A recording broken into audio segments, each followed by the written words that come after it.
그 좋은 사람 절에서 도패를 하는데 거기 오셨던 거예요. 그래서 얘기하다 보니까 선우선만 얘기하시길래 그러냐고 검문할 수 있으면 좋겠다고 해가지고 그러면 제가 시간 내보겠다고 해서 원래 오늘 11시에 공양하고 12시 반에 도패를 하고 했었는데 하필 오늘 또 호사다말하고 송명사에서 그 전 방장이셨던 구상 큰 스님 오늘 40주기 충마대회가 있는 날이었습니다. 그래서 제가 송명사 대중이니까 평균중이지만 빠질 수가 없어서 그래서 시간을 좀 연기를 이렇게 하게 됐습니다. 그래서 미리 말씀 나눠드리고요.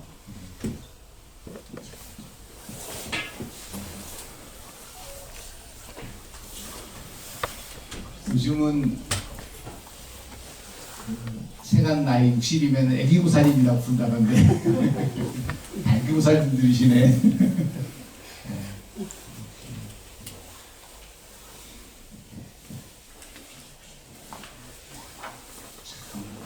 인연이 제가 선우선법에 올 줄은 꿈에도 몰랐습니다. 오늘 성명사에 오셨어요. 매년 갔지요. 그래서 보살님 나시기고요. 그래서 거기 이제 고향가니까 늘 설거지하느라고 발에 물이 들어왔을 거 아니에요. 털신에 발이 퉁퉁 부어 있고 10시까지 서 있으니까 발이 붓더라고요. 그래서 처음으로 발이 아파가지고 잠이 안 오는 게 저기 있었습니다. 행자 생활하면서 그렇게 행자 생활을 이제 통하게 이제 다시 6개월 살고서 1년 동안 행자 생활을 하고 이제 그 삼위계 받고 내친 김에 송명사 사냥 마저 그 승가대학 지금 옛날에 강원이라고 그러고 요즘엔 승가대학이라고 부릅니다. 거기서 이제 강원 나오고 하니까 이제 경 보는 게 재밌게 돼가지고 재밌어서 이제 학림행도 가게 되고 경북대도 대학원도 나오게 되고 계속 하다 보니까 이제 어떻게 계속 경 보는 이제 소용이 보게 된 거예요.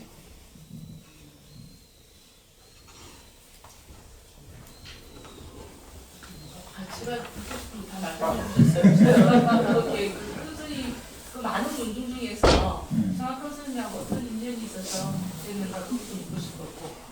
지금 큰 스님은 생전 한 번밖에 제가 못 뵀어요. 계셨구나. 네, 못 뵀는데 이제 입주하시기 몇 년 전이었어요. 근데 그때 그 문득 이제 저 은사 스님하고 인연 때문에 제가 이제 출가를 하게 됐으니까 큰 스님하고는 전 별로 인연이 없었죠. 그래서 저녁에 뭐가 뭐 보듯이 이렇게 인연 없이 살다가 문득 큰 스님이 이제 워낙 유명하시잖아요. 그래서 문득 내가 큰 스님 한 번도 안 뵙고 이렇게 인연이 이렇게 닿으면 건 좀 예의가 아니다. 한번 뵈야겠다. 그리고 어떻게 하면 중노를 잘하는 것인가 이런 원론적인 질문들을 해보고 싶고 해가지고 입주하시 몇 년 전에 방학 때 강원에서 방학 때 찾아뵙고 인사드리고 그다음에 제가 궁금한 것도 이렇게 그랬죠. 그래서 한 번 뵌 적이 있습니다. 어떤 사실 약간 의무감 같은 게 있어가지고 역시 뵙길 잘했다는 생각이 들고요. 지금도 그래서 여러분도 아시겠지만 제 은사 스님은 이제 저희 노스님의 그 법을 따르지는 않으셨어요. 동사섭이라고 제가 아까 수련회 갔다는 것이 수련 프로그램인데 그거는 이제 저희 노스님의 그 연물선 이제 법은 아니시거든요. 그래서 노스님께서도 저희 은사 스님께 그거 동사 그만 좀 하라고 몇 번 하셨대요. 그런데 그래서 그 길 가셨고 저는 이제 그 법에 따라서 이제 출가를 하게 된 거죠. 3분 남았습니다. 자, 가시죠. 질문하시죠. 네.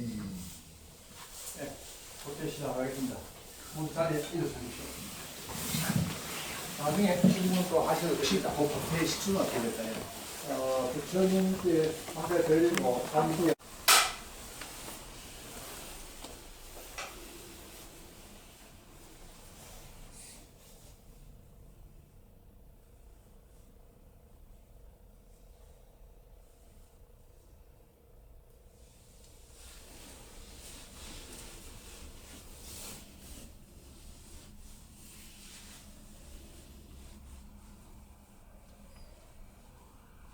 안녕하세요. 안녕하십니까. 대정이라고 합니다. 큰 대자에 정할 정자. 전사님께서 이 본명을 정해주시면서 제가 너무너무 산만해 보이더래요. 그래서 부처님처럼 대자가 붙으면 부처님이에요. 대자 대비, 그 다음에 대비, 뭐 동체 대비 다 이러면 다 부처님께서 하시는 것이고요. 똑같은 선정도 대자가 붙은 대정이면은 부처님의 선정을 말하는 거죠. 그래서 부처님처럼 큰 선정을 한번 깨쳐봐라 그래가지고 대정이라고 본명을 지으셨대요. 선생님이 이렇게 말씀하시는 건 없고 제 해석이 이제 그렇게 됐습니다. 오늘 법문의 주제는 아유일권경이라는 경절 한 구절과 그 다음에 화엄경에 나오는 중중연기에 대해서 말씀드릴까 합니다.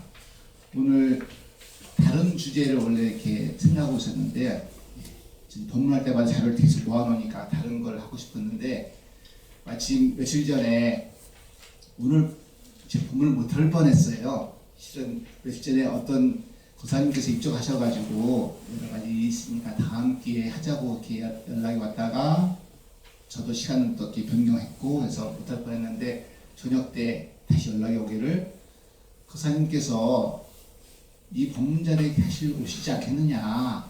그러니까 그 거사님이 영가님을 위해서라도 오늘 법문을 계획된 대로 했으면 좋겠다는 연락이 와가지고 일리 있는 말씀이시다. 그럼 그렇게 하자고 해서 오늘 자리가 마련됐고요. 그래서 법문 주제를 제가 바꿔서 오늘 거사님의 영가 법문 겸해서 이 주제를 정했습니다. 먼저 아유일권경 그 개송은요, 지금 화면에 보시는 것처럼 아유일권경, 나에게 한 권의 경전이 있는데 불인 지묵성, 종이와 목으로 이루어질 것이 아니래. 전계무일자, 펼치면 한 글자도 없는데 상방대광명, 언제나 밝은 빛을 뿜어낸다네 라는 개송입니다. 아주 널리 알려진 개송입니다. 이 개송은 원래 청어휴정 사명대사께서 지으신 개송이고 그 신수장경이나 고려장경에 없는 개송이에요. 그랬다가 만해 한용운 스님께서 유교 경전이 최근담에 강서를 붙이면서 이 개송을 소개합니다. 그래서 널리 알려지게 됐고 조지훈 시인이나 아니면 성철 큰 스님께서 그 개송을 보고 신심을 내서 출가하시게 돼서 아주 유명해진 개송인 거죠. 그런데 아유일권경이니까 경전 얘기인 줄 알고 있었는데 수산대사께서 이 개송을 지을 때 영가 법문하기 위해서 지으시는 거라는 걸 논문에서 알게 됐습니다.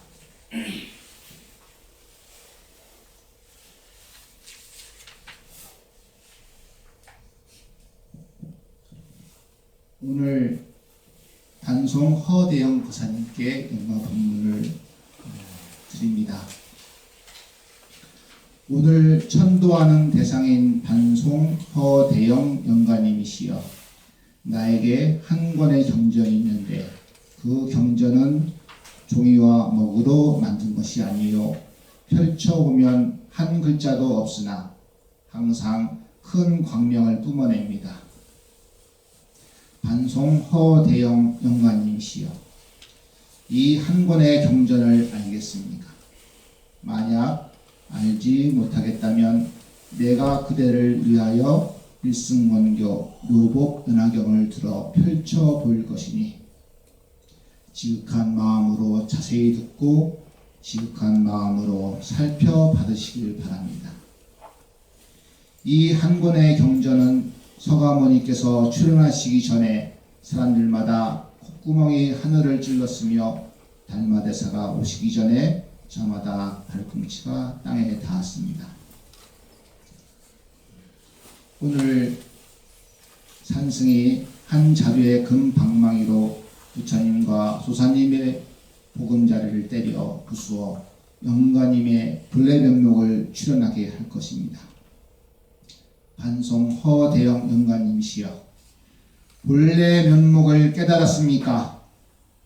만약 깨달아 알지 못했다면 비유컨대 깜깜한 곳에 있는 보배는 등불이 없으면 볼 수 없는 경우와 같습니다. 부처님의 법은 아무에게나 설해줄 수 없는 것이며 아무리 지혜가 있어도 알 수 없는 것이니 그대를 위하여 묘법 연화경을 펼쳐 보이겠습니다.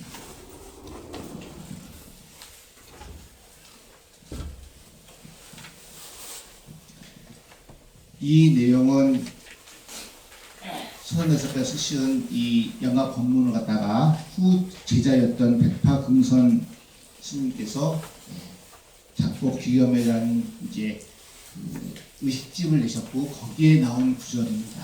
거기에다가 아무개 영가시어 대목을 제가 방송사님 이름을 넣어서 영가 법문을 해줬습니다. 여러분들께서 절에서 제사 지내실 때 자세히 들어보시면 그 법수 스님께서 갑자기 연구를 잠깐 멈출 때가 있어요. 그래서 법문을 총 3가지를 합니다. 사실은. 그래서 맨 먼저 무언언 무설설 설법을 먼저 합니다. 그때는 양불에서 잠시 아무 말씀 안 하세요. 무언으로 법문하시는 거죠. 그러다가 영가님이 못 알아들으시면은 요령을 3번 짧게 흔들어 주세요. 요령 소리로 법문하시는 거예요. 그것도 못 알아들으실까 봐서 마지막에 금강경이나 지장경이나 경전 독송을 해드리는 겁니다. 그래서 법문을 총 3번 하시는 거예요. 그리고 특별한 인연이 있으시면 다른 또 스님께서 이런 영가 법문을 또 이렇게 하시죠.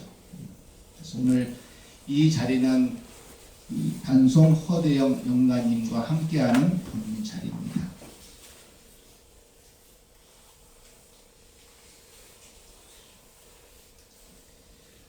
이 아유 일권경 개송을 만해 한영원 스님께서 해설을 붙이시기를 최근단 강설에 있는 내용입니다. 인간의 묘심은 본심은 여러 가지 이치를 갖추고 있어서 모든 일을 응대한다. 사람들이 마음 가운데에는 본래부터 미묘하고도 훌륭한 한 권의 참 문장이 갖추어져 있는 것이다. 불서에 나에게 한 권의 경전이 있는데 종이와 먹으로 된 것이 아니다. 표 보아도 글자 한자 없지만은 항상 큰 광명을 내쏜다. 그 한 구절이 곧 이 마음속의 참 문장을 말한 것이다. 그러나 이 참 문장을 자유로이 활용하지 못하고 옛날 사람의 찌꺼기 책 가운데서 문장을 배우는 사람은 고상하고 미묘한 자기 마음의 참 문장이 도리어 산질된 책이나 떨어져 나간 글 쪽의 몇 마디 때문에 가려져 묻혀버린다. 사람들의 마음 가운데에는 본래부터 썩 묘한 곡조의 참 풍류가 들어있는데 도리어 창기나 배우의 위험한 노래와 춤 때문에 흔적도 없이 없어진다. 참으로 가석한 일이다. 학자는 모름지기 자기 마음 속에서 산질된 책 떨어져 나간 글 쪽과 위험한 노래 따위 외계의 물건들을 깨끗이 쓸어 없애고 본래부터 갖춰져 가지고 있는 참 문장, 참 풍류를 찾아 얻으면 무궁하게 이용할 수 있을 것이다. 그래서 이 경전의 글귀들이 글귀로서 법문하는 것이 아니고 내 마음속에 있는 그 불성의 찾는 것이 중요하다는 걸 갖다가 이 만해 스님은 진문장이라는 단어로 표현하셨습니다. 그리고 똑같은 이 아유일록은 개성을 가지고 송철근 스님은 당신의 그 책에서 해설을 붙여놓으시기를 분명 그럴 것이다. 종이에 그려놓은 언어와 문자를 가지고 되는 일이 아니라 진정한 내 마음 가운데 상방대광명하는 그런 경이 있을 것이다. 그렇다면 어떻게 해야 글자 하나 없는 이 경을 읽을 수 있을까 하고 많이 생각해 봤습니다. 그 뒤에 항상 큰 광명을 놓는 경이 있는 것 같아서 그것을 찾아본다고 참선을 익히면서 스님이 된 지 벌써 30년이 되었습니다만 그저 호송세월만 하고 말았습니다. 부처님과 똑같은 지혜의 덕상을 가졌다는 이 글자 없는 경, 말하자면 자아경, 곧 자기 마음 가운데 있는 경을 분명히 읽을 줄 알아야 합니다. 라고 해설하셨습니다. 성철 스님은 이 경전이 하나 있는데 빛을 발하는 그 경전은 무엇이냐 그러면 내 스스로 비치는 경전, 그래서 자아경이라고 한마디 일갈하셨습니다. 이 일권경 개성을 가지고 시인 조지훈 선생은 이분도 실은 월장사에서 1년간 강원 강사를 하셨어요. 근데 제가 자니까 경전 강의는 안 하시고 외전 강의를 1년간 하셨답니다. 이 조지훈 선생의 해설은요. 나에게 한 권의 경이 있나니 종이와 먹으로 이룬 것이 아니로다. 활짝 펴놓아도 글자 한자 없건만은 항상 큰 광명이 이에서 퍼져나가노라. 라는 글이 선가에 있다. 이 경은 곧 천지 자연경이라 천지만물 산색 개성이 모두 우주의 실상과 무상의 대도를 보여준다는 뜻이다. 도를 배우는 사람은 마땅히 천연의 신기를 맑게 하여 흉중의 일점의 사념도 없이 함으로써 보고 듣는 것마다 마음에 체득함이 있어야 한다. 그러므로 새울음 벌레소리가 마음에서 마음으로 전하는 비결이 되고 꽃송이와 풀잎이 그대로 산 문장이 된다는 말이다. 천지의 대도와 우주의 진리라는 것은 언어 문자로는 표현할 수 없기 때문에 서가열에도 49년 설법을 한자도 사람이 없다고 하셨다. 문자로 풀이한다는 것은 얼마나 부족한 일인가. 천지 만물이 곧 그대로 우주의 실상이니 진리는 오직 스스로 체득하고 스스로 깨달을 수밖에 없다. 라고 해설하셨습니다. 그러니까 부처님께서 수없이 이 중생들을 교화하고 가셨는데 그것들을 경전에 남겨놨죠. 그런데 당신들 하신 말씀이 경전에 있는 말씀만 하시는 건 아니잖아요. 그래서 비유를 들기를 부처님께서 열반 드시기 얼마 전에 제자들하고 공양한 다음에 숲속을 산책하시는데 제자들이 물었습니다. 부처님께서 여태까지 설법을 하셨는데 그럼 입증하고 싶다면 어떻게 법문을 들어야 합니까? 라고 물었습니다. 그랬더니 부처님께서 대답하시기를 문득 걸음을 멈추시고는 땅에 있는 낙엽 한 움큼을 주어서 보이시면서 말씀하시기를 내가 여태까지 한 법문은 이 숲속의 나뭇잎 중에 내 손 안에 있는 것과 같다라고 하셨어요.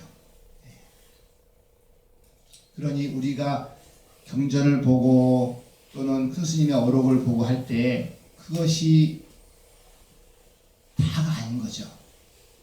그 뜻을 다 알려면은 그 내용을 이해하는 것이 아니라 그것을 쓴 저자의 마음과 다 개합해야 하는 것이 내용을 다 이해하는 것이라고 봅니다.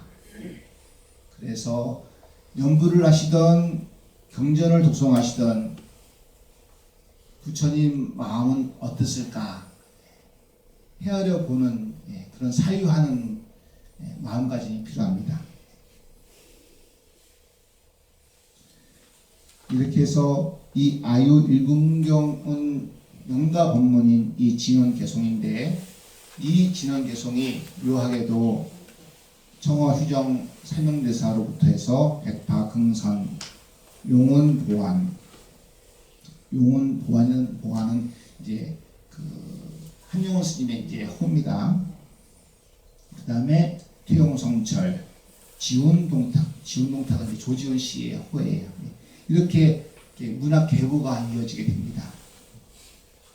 저도 몰랐는데 논문이 있더라니까 아유106 논문이 있어요. 그래가지고 이 손우선방 사무국장님께 이메일로 오늘 법문 이 자료와 함께 출처가 되는 그 논문도 함께 보냈습니다. 그래서 더 자세히 보실 분은 그 논문을 PDF 파일이니까 그걸 보시면 좋을 것 같습니다. 오늘 법문 출처도 대부분 거기서 제가 인용을 해온 것입니다. 그래서 뭔가 그 법문하고 또는 그 제지낼 때 의식에 거양이라는 부분이 있습니다. 그것은 불교에서 전통적인 의례 때 뭔가 천도를 할 때 죽은 사람의 영혼을 부르는 것이. 그러니까 겁을 그러잖아요. 겁을처럼 처음 예불 할 때 부처님을 불러서 모시듯이 영가님을 이렇게 부르는 거예요. 그래서 불러서 이 법석에 앉히게 하는 의식이 있습니다. 그래서 이 아유일공경은 이 거양하는 의식의 한 부분인 거예요. 그래서 당연히 기사님께서 와 계신 거죠. 그래서 다시 정리하면은 청어 휴정, 법명은 이제 휴정입니다. 사명대사는 나중에 이제 붙이게 된 이름이고, 그래서 이 성어 휴정 스님께서는 이 아유일공경을 갖다가 본래 면목을 깨쳐 아는 것이지만 그리 되지 않을 때는 묘복 연화경을 펼쳐 보이겠다, 선양하겠다 하는 의미로 이 개성을 지으신 겁니다. 그리고 이제 아유일공경 가지고 딱 알면 끝나는데 못 알아들으면 이 법화경을 차라리 되겠다 그 얘기죠. 그리고 이 개성이 쓰여진 그 의식집 책 이름은 운수단이라는 의식집입니다. 지금은 해인사에만 이게 남아있다 하고요. 그래서 여기에는 운수단은 종래에 복잡하다나고 번세한 전통 불교 의례를 간소화한 의식집입니다. 그 전에 의식집은 예를 들면은 지신 김영리의 요즘 이렇게 짧잖아요. 예전에는 지에이 해가지고 지자만 가지고 한 2, 3분씩 한대요. 그러다가 이제 조계조는 종단이 만들어지면서 성철 스님하고 청담 스님이 의식을 매우 간소화했습니다. 그래서 이렇게 지금 연불이 이렇게 간단해진 거예요. 이것도 복잡하다고 시간 걸린다고 선방에서는 3타로 끝내버리잖아요. 그럼 너무 간소한 거죠. 그래서 핵심만 이렇게 복잡한 게 의식을 갖다가 이 석산대사께서 핵심만 간추려서 불교의 약식 주범집을 만드신 것이 바로 이 운수단입니다. 거기에 실린 개성이 바로 오늘 여러분께 전하는 법문인 거죠. 그래서 이 법문은 선불교의 핵심을 알려주는 지문 개성인 겁니다. 그래서 만에 한용운 스님은 사람이라면 누구에게나 자기 안에 있는 참담 문장, 아까 소개해드렸던 진문장이라고 표현하셨고요. 송철 스님께서는 부처님의 지혜 덕상을 갖춘 자경, 나 안에 원래 그 경전이 있는 거예요. 그래서 그것이 어느 호연이 빛나게 된다는 거죠. 그래서 본래 면목이라고 표현하셨고, 원래 부처인데 이런저런 욕심에 가려서 우리가 문득 장님처럼 못 본다라고 하신 거예요. 그리고 시인 조지훈 선생은 이 개성을 보고 선불교의 핵심이 천지자연 정신에 깊다라고 했습니다. 이렇게 해서 아유일공경 개성을 여러분께 전합니다. 좋으니까 같이 한번 같이 합수해 볼까요? 맨 앞에 서 원문 개성 한번 읽고 한글 읽고 원문 개성만 내리 삭도를 같이 읽고 그 다음에 한글 번역을 읽고 그렇게 하겠습니다. 큰 소리 같이 읽을게요. 아유일본경 불인 지묵성 전계무일자 상방대강명 내게 한 번의 경전이 있는데 종이와 먹으로 이루어지지 않았네. 펼치면 글자 하나도 없는데 언제나 맑은 빛을 뿜어낸다네. 여기 다 우등생만 보시는 것 같아. 다 눈이 반짝반짝하고 이 음곡이 한 사람이 하는 것처럼 그렇네요. 통용사도요 연주를 할 때 지금은 하긴이 한 20명 정도밖에 없지만은 이제 몇십 년 전에는 한 80명씩 있었거든요.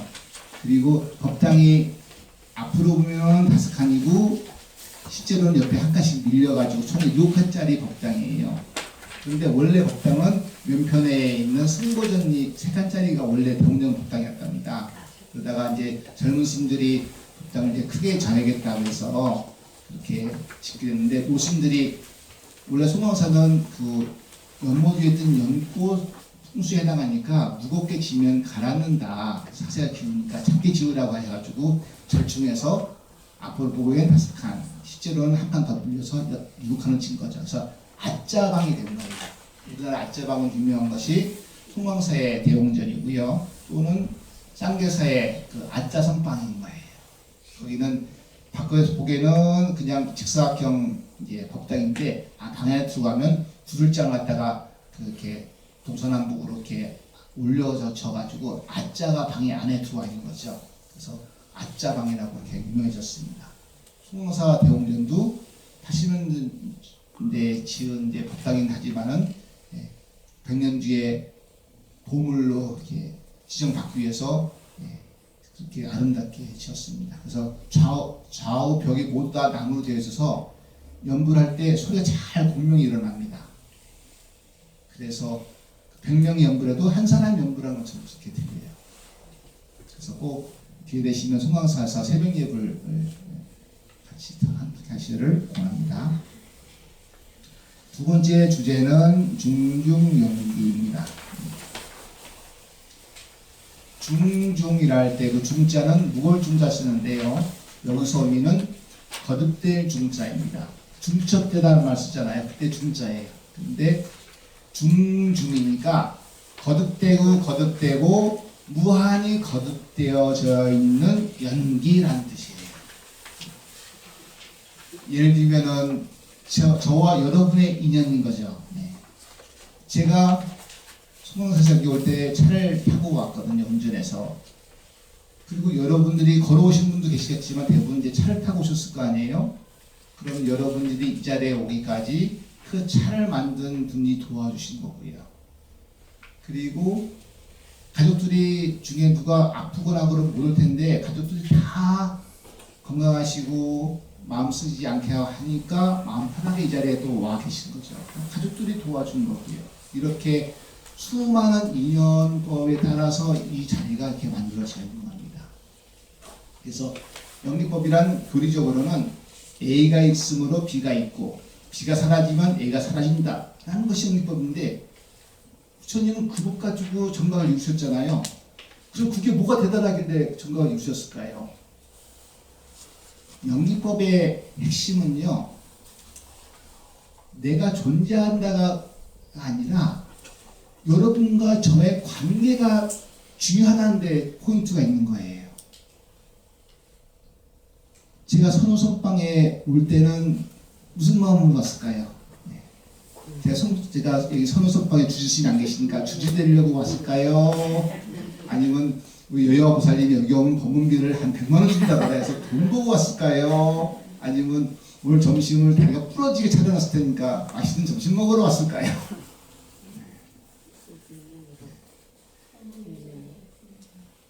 저는 어떤 스님은 이제 법문하는 게 쉽지 않다고 이렇게 법문할 때마다 고민이라고 그러는데 저는 이제 업이 그렇게 그래서인지 제 사주에 교육자가 될 사주가 있더래요, 제가. 근데 제가 출가해서 사주 틀렸나 싶었더니 제 사주가 틀리지 않더라고요. 그래서 저는 법문하는 게 재밌어요. 예. 공부를 못하는데 법문한다고 시간만 잡히면은 일주일간 밤을 샙니다 제가. 그러니까 제가 여러분 때문에 공부하는 거예요. 그래서 연기란 관계가 중요하다는 걸 자각해서 관계하고 있는 그 존재와 공경심을 가지고 시공한 마음으로 이렇게 사는 거죠. 아함경에 나오는 구절인데요. 기독교 경전에도 똑같은 말이 있다래요. 어떤 거냐 그러면 어떤 눈먼 노스님께서 장로께서 가사를 비우려고 바늘을 들었는데 꼬매기가 매우 어렵더래요. 이 모르셨습니까? 그래서 주변에는 스님들한테 누가 나를 대신해서 수고롭지만 가사를 꿰매줄 스님이 있어 라고 그랬더니 누가 아우라가 막 뿜어져 나오는 어떤 스님이 내가 꿰매주겠소 그러더래요. 근데 그 눈먼 스님 느낌에도 범상치 않은 분인데요. 그리고 눈먼 스님인데 저절로 눈이 떠지더랍니다. 그래서 보니까 부처님이시더래요. 그래서 거꾸로 너무 송구해서 물었답니다. 아니 부처님께서는 복덕이 부족하신 분인데 어떻게 이 누추한 이 노승의 가사를 꼬매시려고 하십니까? 라고 물었더니 부처님께서는 과거 전생에 내가 개미인 적도 있었고 지렁이인 적도 있었고 아주 미물인 적도 있었다. 그런데 내가 그 미물일 때부터 항상 발언하기를 내가 상구보리하고 하와 중생하겠다고 서원을 했기 때문에 그래서 내가 부처가 되었고 부처가 된 이후에도 그 마음이 변치 않는다. 그러므로 내가 기쁜 마음으로 너의 가사를 꼬매주려고 한다. 라고 한 거예요. 그게 바로 영리법의 정신인 거예요. 요즘 이게 좀 지나간 책이긴 한데 성자가 된 청소부 이런 책 있잖아요. 청소부가 된 성자. 네. 성자인데 청소부처럼 하고서 다니는 거예요. 그 청소부인 성자는 어떤 마음으로 청소하겠어요? 이 세상을 맑히는 마음으로 하겠죠.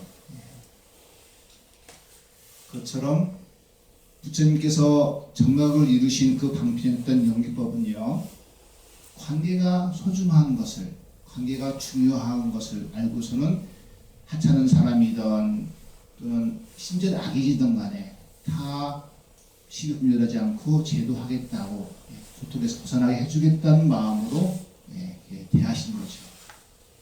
그 마음이 포인트인 거예요. 제가 이 자리에 와 있는 마음이 바로 그 마음인 거예요. 그런데 영리법은 간단한 1차원 방정식이 아니라 수많은 다차원의 방정식인 거죠. 저랑 진주시에서 청소하시는 분하고 아무 관계가 없는 거지만 그분이 지나갈 때는 지나가면서 감사합니다 마음으로 지나가야 되고, 그 다음에 운전하다가 로드킬 당해서 이렇게 넓어져 있는 그 동물들의 시체가 길가에 이렇게 있거나 그러면은 발버리심하고 지나가야 되는 거죠.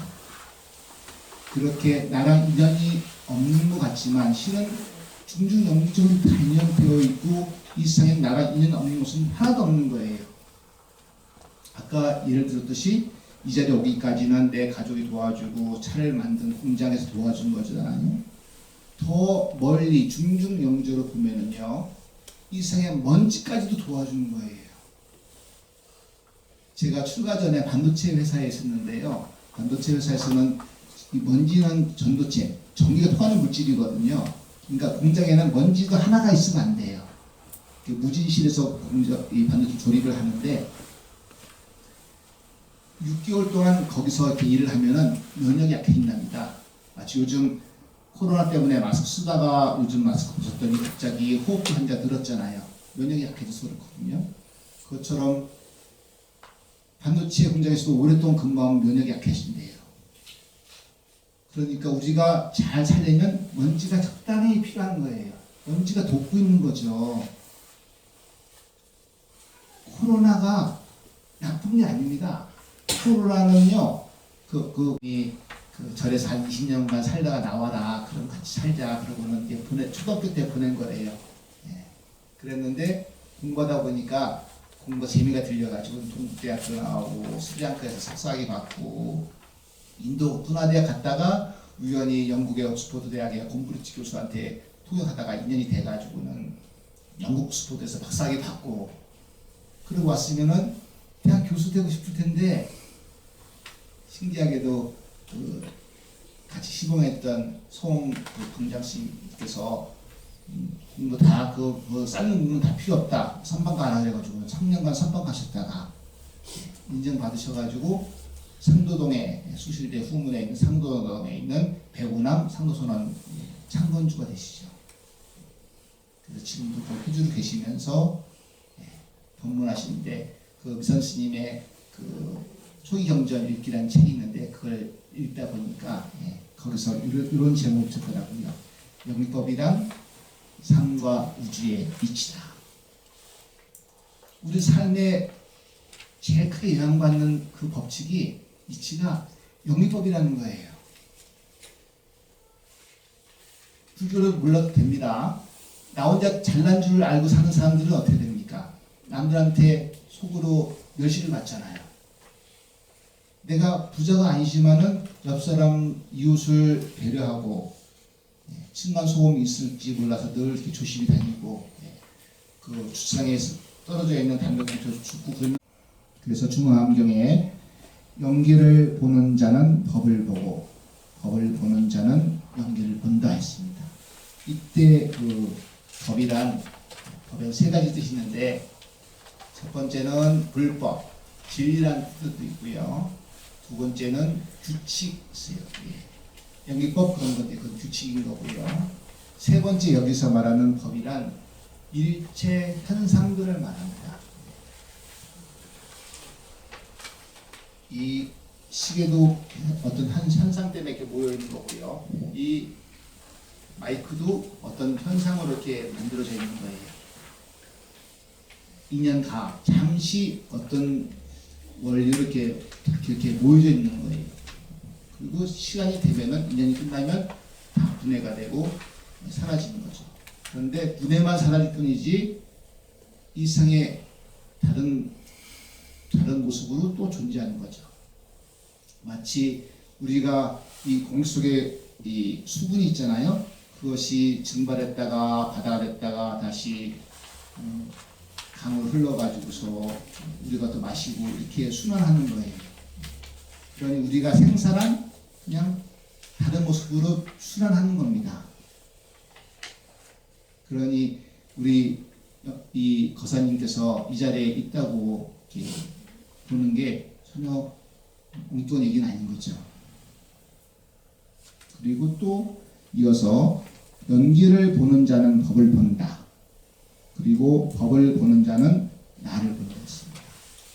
그러니 중중연기적인 법칙을 헤아리다 보면 끝에는 부처님이 있게 되는 거예요. 부처님이 볼 때 바로 정각을 이루게 되는 거죠.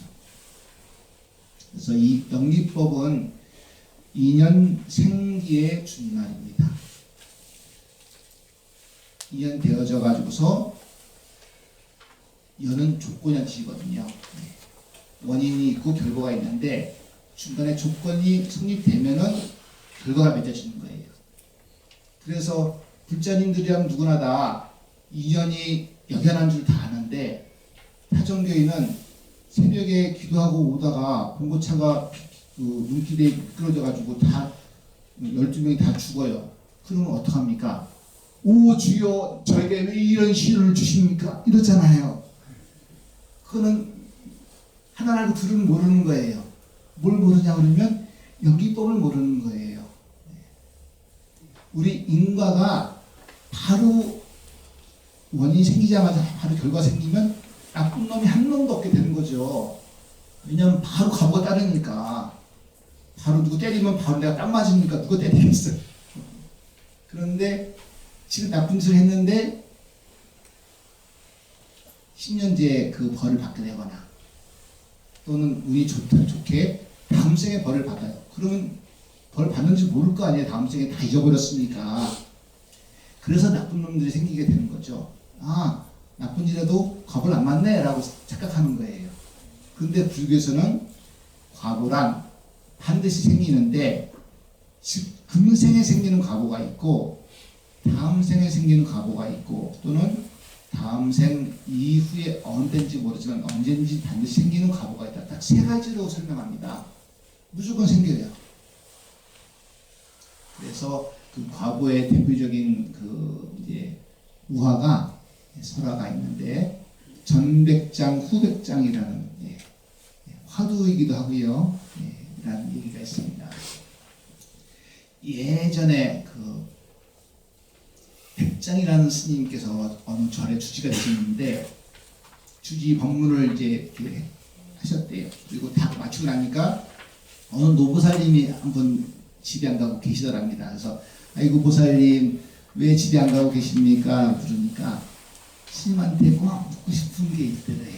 그래서 뭐가 그렇게 궁금하세요? 했더니 묻기를 경전에는 인과가 있다고 그러는데 주님 생각에 인과가 있습니까? 없습니까? 묻더래요. 그래서 주스님께서 모르진 않지만은 그 노부살님이 그 인과에 대해서 되게 걱정한다는 느낌이 들어가지고 인과가 없습니다.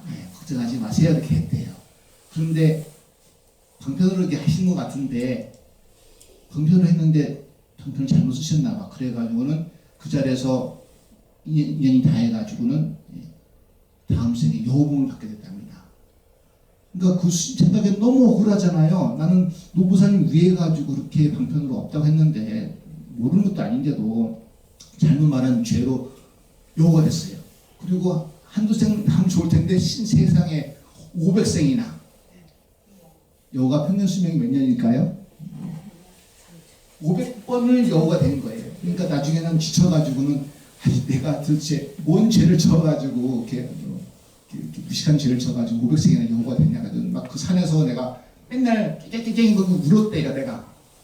그러다가 신기하게도 500생 되던 그 해에 그 절에 또 스님이 주지가 오셨는데 놀랍게도 똑같은 이름의 백장 스님 오셨답니다. 그래서 전백장 후백장이라고 제목이 붙었는데 그 뒤에 오신 그 주지스님께서 또 주지가 되셨으니까 지단식을 이제 해가지고 법문을 하시더래요. 그래가지고 그 여우가 500생 됐으니까 꼬리가 9개 됐을 거 아니에요. 그래가지고는 뒤로 3바퀴 돌아가지고는 또 똑같이 노보살 모습으로 해가지고 앉아있다가 내가 꼭 물어가지고 내가 이 갑을 벗어야지 해가지고는 기다렸다가 다 간 다음에 주지스님 붙잡고서는 똑같이 물었답니다. 아이고 스님 제가 가슴에 맺힌 질문이 있는데 인과가 도대체 뭡니까? 그랬대. 인과가 뭐라고 대답해야 될까요? 보살이 다 아시니까. 인과는 교리에서 설명하기는 인과는 분명하다고 설명을 해요. 그러니까 그것을 인과여견이라고 이렇게 표현하죠. 근데 그렇게 대답했으면 그 스님도 별로 끝이 안 좋았을 텐데 그 뒤에 오신 백장 스님은 묻는 요지를 정확히 알고 있었던 거예요. 인과가 여견하다 그러면요 어떤 느낌이냐 그러면 인과가 무서우니까 나쁜 짓 하지 말아야지라는 그런 뉘앙스가 있거든요. 그래서 우리 불교를 다른 종교인들은 기복신앙이라고 불러요. 복을 기도하는 신앙이라고 하죠. 여러분들은 복 받기 위해서 절에 오십니까? 그렇게 오셔도 됩니다. 출발점은 그렇게 하는 거예요 원래. 네. 기신론에도요 처음 발심하는 1단계 발심을 토고발심이라고 해요. 두려워할 포자에다가 고통고자. 고통받는 걸 두려워해서 내는 발심인 거예요. 그건 누구나 다 시작할 수 있는 단계죠. 그래서 더 큰 발언을 하게 된 겁니다. 그래서 교리에 있는 대로 인과는 여견합니다 라고 얘기하지 않으시고 그 후백장 스님께서는 매우 지혜롭게 대답하세요. 인과에 당신은 별로 중요하지 않으실 거야. 첫 번째 전백장 스님도 인과가 중요하지 않기 때문에 인과가 없다고 말하시는 거예요. 틀린 건 아니죠. 그 보살님한테 맞는 대답이지만은 하여튼 그런 잘못을 저지르시면서 500세 받으실 거고, 두 번째 백정스님의 대답은요, 인과 불매라고 했습니다. 인과에 어둡지 않다예요. 거꾸로 말하면 나는 인과 별로 안 중요해. 서산대사께서 이민나라를 갖다가 이렇게 막으셔가지고 우리나라 사람들이 그 일본 외군들한테 수만 명이 목숨을 잃을 뻔한 일을 나가주셨잖아요. 훌륭한 일이긴 맞죠. 그러니까 호흡불교란 말도 생겨났습니다. 그런데 정작 당신께서는 지옥에 가셨어요. 왜냐하면 살생 여러분들 신도 5개 중에 살도, 음망, 불운주잖아요. 맨 처음 걔가 불살생이에요. 일본군을 죽이면 불살생일까요? 호국일까요? 네. 크게는 호국일지 몰랐지만 그 본인은 저 사람 저 외군 죽여라고 했으니까 정범이다. 정범. 공범도 아니고 정범이야. 그러니까 지옥 가는 거 당연한 거예요. 그런데 우리 학생 때 모르고 매 맞는 거하고 알고서 이렇게 끝에서 때릴 때 손 내려가면서 이렇게 맞는 거하고 아픈 거 틀리죠? 알고 매 맞으면 덜 아프거든요. 그래서 선대사가 당시 지옥 같이 알면서도 호흡불교를 실천하신 거고, 지장보살님께서 지옥 앞에서 계시면 지옥 앞에 계신다고 뭐 덜 힘들겠습니까? 똑같이 힘들잖아요. 성불할 수 있는데 안 하고 지옥 중생이 다 할 때까지 내가 성불하지 않겠다고 하셨던 분이거든요. 지금도 지옥문 앞에 계시죠. 왜 계시냐 그러면 마땅히 해야 한다고 생각하시는 거예요. 인과 안 중요한 거예요. 그러니까 지옥문 앞에 서 계신 거고 전혀 고가 아니신 거죠. 서산대사께서도 지옥에 가셨더라도 거긴 지옥이 아닌 거예요. 이렇게 해서 연기법을 아는 자는 바로 부처님을 보는 것이고, 연기법을 보는 자는 바로 이 세상의 원리를 다 알고 있는 분이 되는 겁니다. 그래서 이 연기법은 불교의 근본이 되는 사상이고 교설입니다.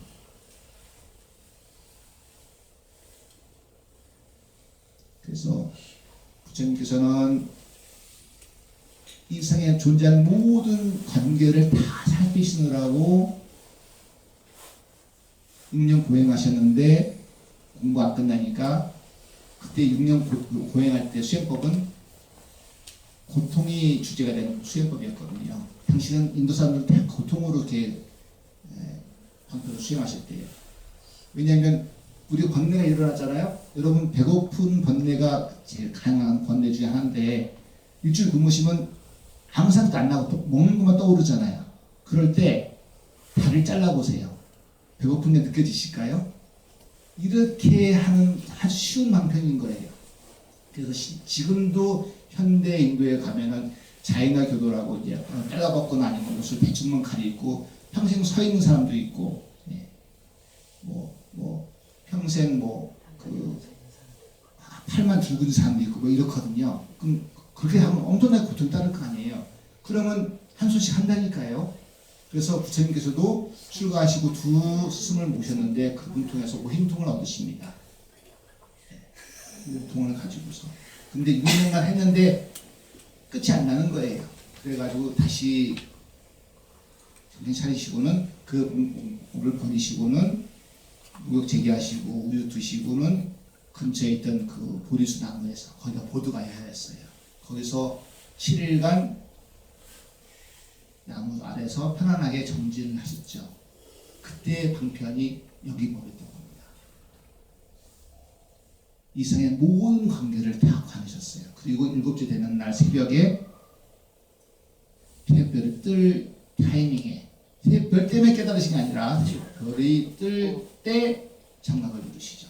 그리고 너무 좋아가지고 연기법을 A와 B가 아니라 좀 더 느려져가지고 12단계 연기법을 12연기라고 하죠. 운명행식부터 생로사까지 이거를 순간하시고, 역시 틀림이 없으니까 다시 역관하시고 좋으셔가지고 맨 먼저 오비구에게 도반들에 가서 설법을 하십니다. 그것을 간단하게는 연기법이라고 그러고 화엄경에서는 그것이 무진하게 다음 없이 끝없이 연기적으로 존재한다고 해서 중중 연기라고 부르고, 더 정확한 표현으로는 일체 모든 존재하는 것들이 법계가 다 무진 다음 없이 연기한다라고 합니다. 그래서 법계 무진 연기라고 표현합니다.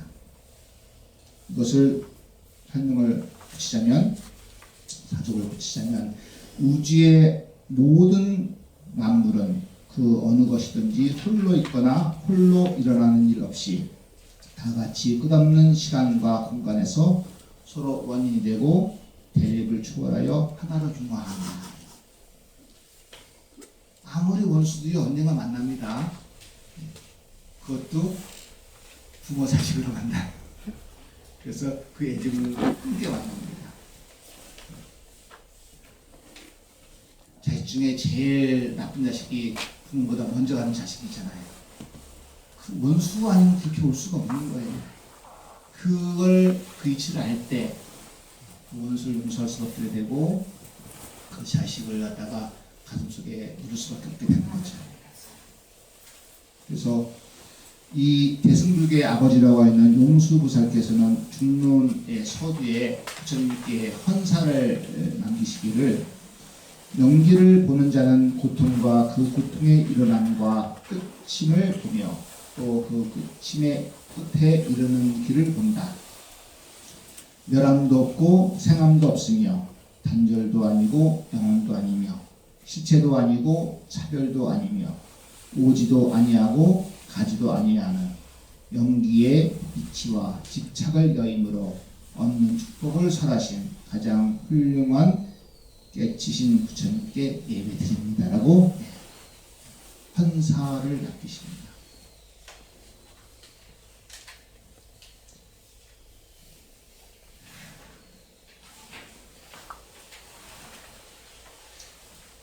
이 세상은 모든 것들이 다 연결되어 있습니다. 그래서 그 아인슈타인이라는 그 물리학자가 말한 유명한 말 중에 하나가, 우리는 이게 생태계가 머리사슬로 이루어져 있는데 중간쯤에 해당하는 것이 벌이래요. 근데 벌이 사라지면은 5년 안에 인류는 멸망한다라고 이렇게 얘기했답니다. 이걸 쉽게 얘기하면요, 연기법인 거예요. 그런데 연기법 그러면 좀 유치해 보이고, 아인슈타인 박사가 생태계 얘기하면 좀 유식해 보이잖아요. 근데 똑같은 얘기를 하는 거예요. 벌은 미물이죠. 우리랑 아무 관계없이 우리는 꿀만 사 먹으면 되는 거야. 근데 이미 몇 년 전부터 지금 벌이 50%가 사라졌답니다. 자연이, 연기법이 우리한테 지금 경고를 보내고 있는 거예요. 그래서 수많은 원인과 수많은 조건들이 서로 이렇게 만났을 때 과보가 일어난다라고 합니다. 그래서 그 법칙을 우리가 깨닫고서 나 혼자 존재하는 것은 어디도 없다 라고 하는 것을 100% 믿을 때 부처가 되는 것이고, 만큼 믿을 때 중생이 되고 부처가 되는 겁니다. 그래서 모든 존재하는 것들은 인연으로 생하고 인연으로 멸하고 인연 따라서 가합, 잠시 이렇게 뭉쳐져 있는 거예요. 단백질, 지방, 탄수화물 이런 것들 이렇게 우리가 잠시 뭉쳐져 있는 거예요. 여기에다가 추가할 때 어느 분이 저한테 묻더라고요. 그때는 제가 돈벌레였거든요. 막 투잡하고 막 아파트 뭐 어디에다 추천하고 할까 뭐 맨날 그 생각밖에 안 했어요. 그냥. 그런데 출가하기 직전에 누가 그걸 저한테 묻기를요. 몸에 쓴 돈은 얼마이고 마음을 위해서 쓴 돈은 얼마인지 한번 생각해 보라고 누가 이렇게 무슨 화두 같은 질문을 이렇게 던졌는데, 가만 생각해 보니까 몸을 위해서는 저는 뭐 목사님이 아니니까 뭐 보톡스도 맞을 일도 없고 뭐 성형수술 할 일도 없지만은, 몸을 위해 쓴 돈은 우리 밥 먹거나 뭐 또는 좋은 옷 입기 위해서 몇천만 원 쓰는 것 같아요. 제가 휴가 전에. 근데 마음을 위해서는 막 후하게 잡아가지고 독서함까지 쳐가지고 해도 몇백만 원 쓰잖아요. 그게 그 질문을 하고 깜짝 놀랐어요. 아니 내가 그래도 이렇게 대학까지 나오고 배운 사람인데 완전 벌레 같더라고요. 그래가지고 그때 한 소식 비슷한 걸 해가지고는 마음 공부라는 이제 하게 싶다 생각이 들었고 그때 인연 따라가지고 그 동사삼이라는 수련회에 가게 된 겁니다. 교육교육에도 불구하고. 그래서 모든 것은 실체가 없습니다. 우리가 이렇게 만져지잖아요. 근데 이건 잠시 모여지는 물질이에요. 그리고 순간순간 변하잖아요. 그래서 원인이 사라지면 결과도 사라진다가 이렇게 보입니다. 그걸 잘 알 때 우리가 나 자신이 공허한 존재라는 걸 알게 되고 공허한 걸 이해하게 되면 집착을 당하게 되는 거죠. 그래서 경전에도 초경전에도 제자가 묻기를 세존이시여 연기법이란 세존께서 만드신 것입니까? 다른 사람이 만든 것입니까? 이렇게 물었더니 부처님께서 대답하시기를 연기는 내가 만든 것도 아니요 또한 남이 만든 것도 아니다. 그러므로 그것은 열애가 세상에 나오거나 세상에 나오지 않거나 법계에 항상 머물러 있다. 저 열애는 이 법을 스스로 깨닫고 바른 깨달음을 이룬 뒤에 모든 중생들을 위하여 분별하여 연설하고 이렇게 드러내 보인다.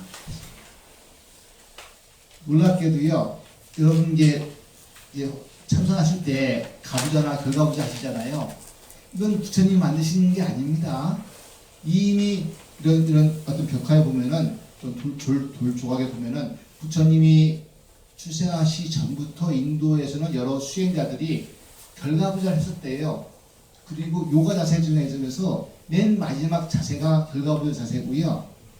쉽게 말하면 그 결가부좌 자세를 하기 위해서 앞에 자세로 몸을 푸는 거예요. 그러니까 부처님이 만드신 게 아니고 가장 완성적인 자세라는 거죠. 그것처럼 영미법도 부처님이 만드신 게 아니고 이미 이 세상에 있었던 법칙인데 부처님은 그걸 매우 중요하게 여기신 것입니다. 그러니 천재와 둔재는 중생과 부처의 차이는 중요한 것을 중요한 거로 보면은 천재이고 정글증이 되는 거고 그것을 너무 흔한 걸 알고 가볍게 여기고 또는 모른 체 하면 그건 중생이 되는 거죠. 한 끝발차이예요.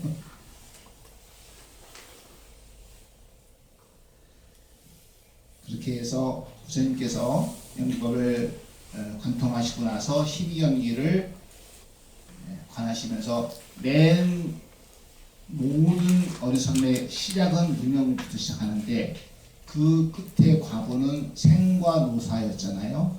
근데 생과 노사가 사라지고 나니까 그 다음에 업을 싣는 게 사라지고 해서 마지막에 운명이 사라지는 걸 통찰하시고서는 정명을 성취하시게 됩니다. 순간에도 마찬가지고 여건에도 역시 변함이 없다는 걸 아시고는 당신이 생사에서 벗어나시고 유진통을 마지막에 얻게 되시는 거죠. 그래서 경전에서 무명이 멸하기 때문에 행이 멸하고 나아가서는 순수한 큰 괴로움의 무더기가 멸한다. 이런 이제 십연기를 말한 거예요. 그래서 부처님 그렇게 말씀을 하시자 비구들은 부처님 말씀을 듣고 기뻐하며 신수하니 공대하였다라고 합니다.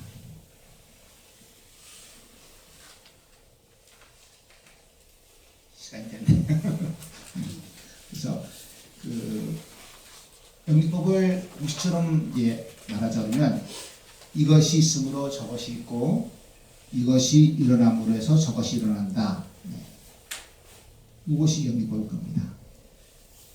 그래서 모든 존재하는 것들이 있다면 그건 전부 다 서로 상호 우전적이다라는 것이에요. 근데 너무 쉬운 법칙인데 이것을 한시도 잊지 않으면 그게 바로 부처가 되는 겁니다. 부처가 되는 길은 수없이 많겠죠. 그러니까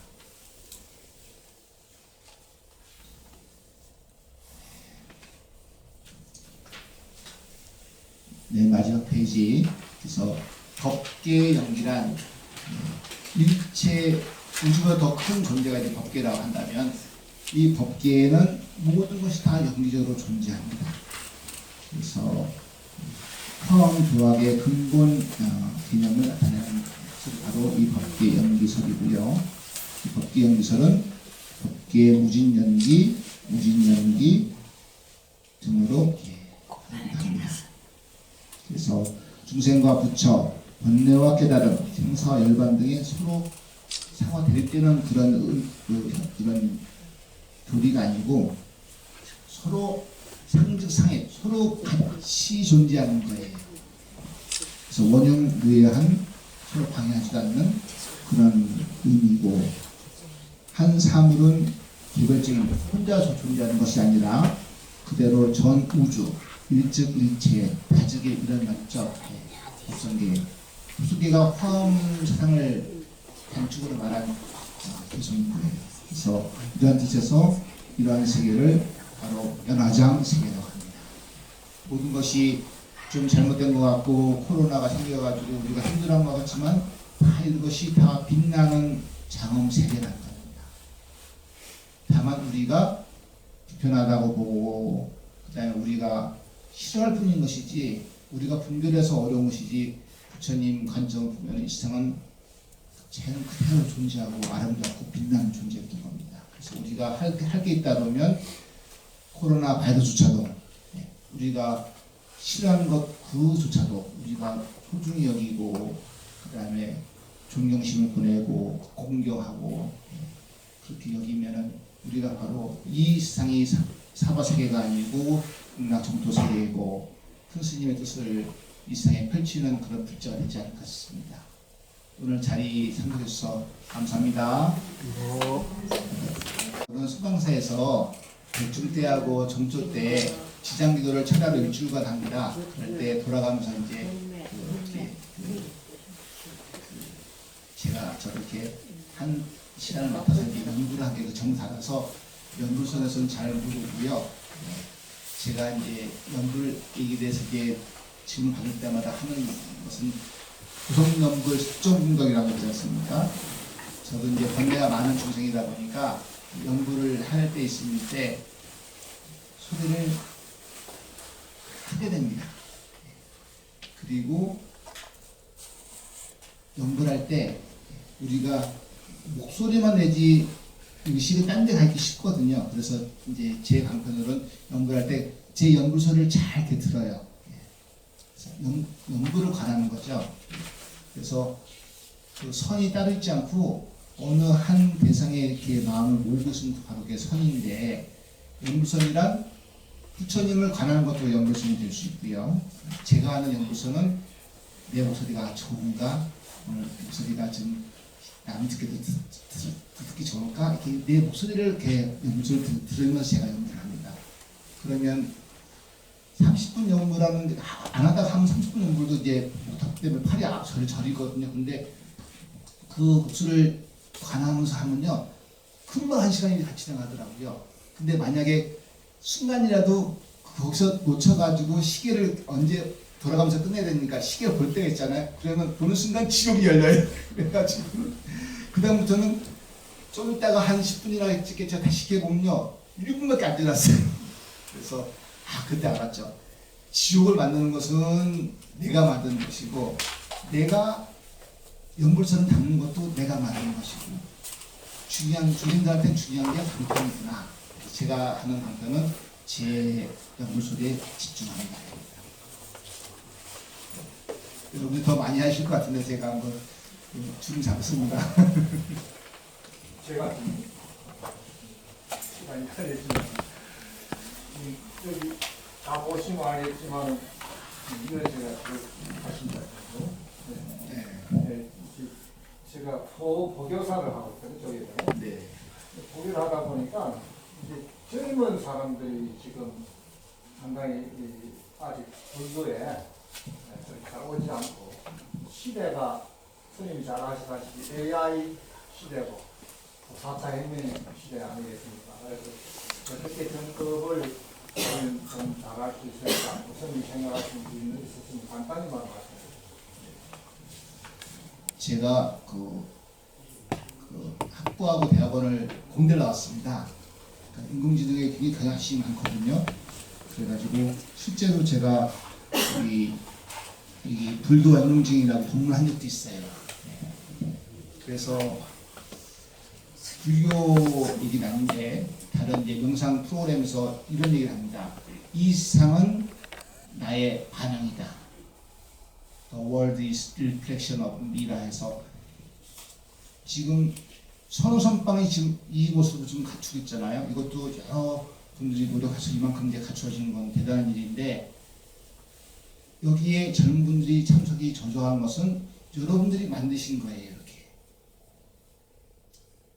제 모습도 제가 이렇게 만든 겁니다. 예. 저도 날씬하고 싶고 잘생기고 싶고 이런데 우리는 날씬하고 싶다 그러면서 밤에 군것질하고 밤에 아이스크림 먹고 이러잖아요. 예. 몸에 안 좋은 줄 알면서 우리가 이 습성 때문에 이렇게 해서 좋은 강의는요, 내가 하고 싶은 얘기를 하는 게 아니라 듣는 사람이 듣고 싶은 얘기를 할 때 좋은 강의가 되거든요. 그처럼 선호선빵이 또는 여러분들이 원하는 게 있다 그러면은 여러분들이 하고 싶은 걸 하시는 게 아니라 여러분들이 함께 하고 싶은 그분들 관점에서 강의를 하는 겁니다. 예를 들면은 전통 강원에도 불구하고 이미 저희 집 안에 사는 교육기관도 시대적 교육으로 강의를 합니다. 그러니까 제가 지금 이렇게 아이패드로 강의하잖아요. 아까 조금 더 보시지만은 의식할 때도 여기서 여기 있는 음악으로 제가 합니다. 그래서 첫 번째로 관점을 바꾸셔야 돼요. 젊은 사람들이 원하는. 그래서 여기 뭐 포교국이 있다 그러면은 포교 국장은 뭐 대학생들을 앉혀야 되는 거예요. 그래서 그래도 다행히 여기 선호선빵이 그래도 그 미래가 밝은 이유는 여기 주지 스님이 젊으신 스님이시잖아요. 그렇기 때문에 여러분들이 젊은 사람들한테 자꾸 기회를 주시고 젊은 사람들이 좋아할 만한 것을 선호선빵이 갖추게 되고 여러분들이 젊은 사람들과 같이 어울리시고 그러시면은 이 세상에서 좀 더 젊은 사람들을 이 불교에 더 가깝게 하지 않을까 그런 생각을 해봤습니다. 무거운 질문이시다. 두 가지 생각해봤는데요. 안 그래도 여기 오시면 안 되겠냐고 물으시길래 저랑 송만사가 이전이 벌써 20년이 넘었고요. 두 번째는 이 선호선방하고 벌써 2년을 맺고 계시는 여기 현재 주지스님이 없어요. 제가 오기 전에 선우사에 전화를 해봤어요. 지금 현재 선우선방에 현재 주지스님 누구시냐 그러니까 스님이 있으시대요. 그러면 선우사회가 먼저 그거를 통보하세요. 그러니까 제가 제일 먼저 드는 마음이 아니 여기 선우사에서 입장에서는 여기에 지금 주지스님이 임명되어 계시는데 그 스님이 뭐라고 말했든지 간에 현재 공식적으로는 선우선방에 주지스님이 계신 거예요. 그러니까 제가 만에 99%는 문제가 없을 것 같습니다. 근데 만에 하나라도 문제 생길 수 있는 거죠. 절차상 문제. 그 스님은 이미 마음 떠나서도 이미 여기 현재는 의사님하고 같이 우리 그 합창 공부하면서 마지막 말씀이 뭐였냐면은 나이가 들수록 살아갈수록 부처님 법이 너무 진실로 와닿아서 너무 감사합니다. 그리고 선원장님 모시고 선원선방에 이렇게 오게 된 것을 너무 감사한다는 저는 그 말이 제 가슴에 박히는. 원래 제가 그분을 좋아하지만은 그러면서 무아에 대해서 말씀하셨어요. 저는 우리 도교사님이 저는 깨달은 분이라고 생각합니다. 그래서 오늘 스님 연기 말씀하셨을 때 도교사님하고 정말 큰 스님이 이 선우선방에 저는 좋은 스님을 인연 지어주실 거라고 저는 진짜 믿습니다. 그래서 여러분 너무 걱정하시지 말고 우리 대중 스님도 오늘 처음 오셨잖아요. 그래서 사실 부담스럽거든요. 처음 만나자마자 결혼합시다 하면 안 합니다. 나는 그런 사람 더 싫어해요. 스님이 송강사하고 인연도 지중하기 때문에 우리가 정성껏 기도하고 허거사님과 큰 스님에게 인연법으로 좋은 스님 만들어 주실 거라 저는 믿습니다. 그래서 너무 걱정하지 마십시오. 제가 서울에 가끔씩 가는데 지금도 있는지 모르겠지만 양재쯤 이제 올라가다 보면 왼편에 그 고려은단 그 빌딩이 있어요. 옥상에 고려은단은 기독교 회사거든요. 그래서 기독교 광고를 거의 해놨습니다. 뭐라고 되냐 놀랍게도 왜 걱정하십니까? 기도할 수 있는데 이렇게 해놨어요. 여러분 걱정하시면 일이 해결됩니까? 기도하세요.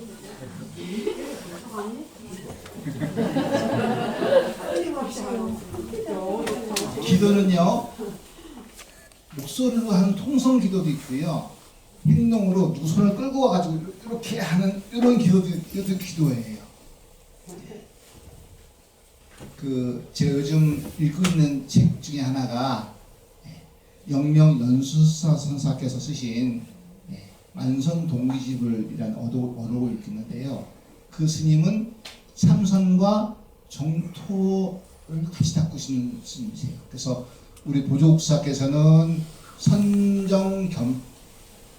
참선과 그 다음에 그 교를 같이 겸수하자고 하신 분인데 그 영명 연수사께서는 참선과 연부를 같이 하자는 걸 주창하신 분이세요. 그래서 만선 동기가 뭐냐면 수많은 수행들을 같이 해가지고서 극락왕생하자는 쪽이거든요.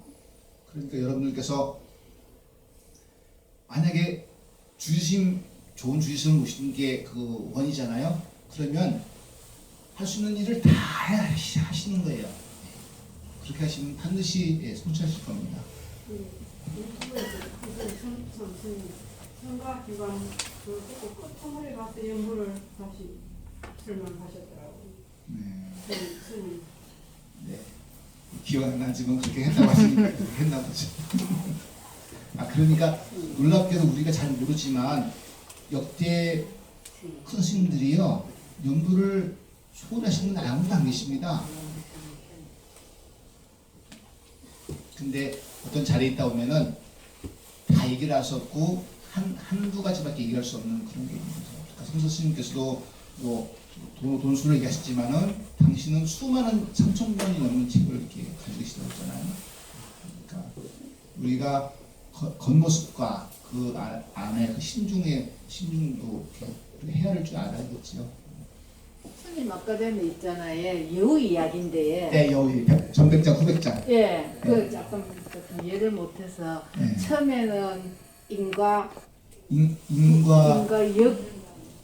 역년인가 역연 뒤에는 인과 불매락 하셨는가. 앞에는 인과 역연이고요. 예.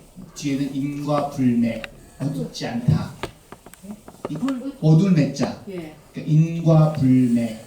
그러면은 여우가 받아들이기를. 그러니까 여러분들 첫 번째 그 보살님이 물었던 것도 인과에 대해서 매여 있던 거예요. 인과 때문에 내가 좋은 일을 선행을 했던 거죠. 그리고 절에 왔던 거예요. 그리고 기복을 했던 거고. 그 다음에 그 두 번째 그 여우가 보살님으로 물었던 것도 인과가 중요했던 거예요.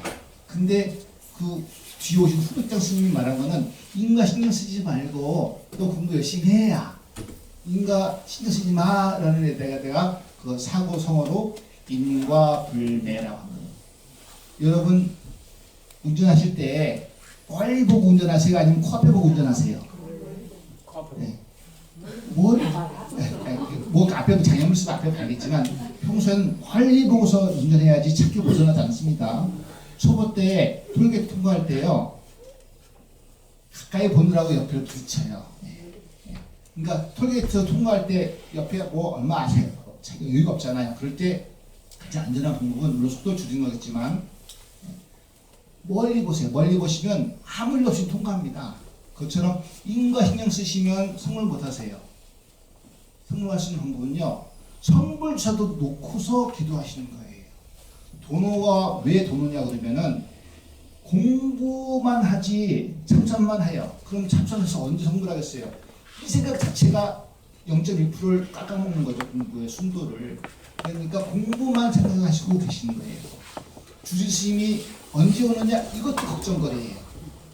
이것도 보시고 여러분이 주지스님을 위한 공부는 안 하실 거예요. 주지스님 때문에 공부하시면 아니잖아요. 그러니까 여러분이 하고 싶은 공부만 생각하시면은 그것이 물 넘쳐가지고 흘러서 주변을 적실 겁니다. 공부가 안 한다고? 늙는다는 생각도 하시면 안 돼요. 공부를 금슬만 하실 겁니까? 불매라.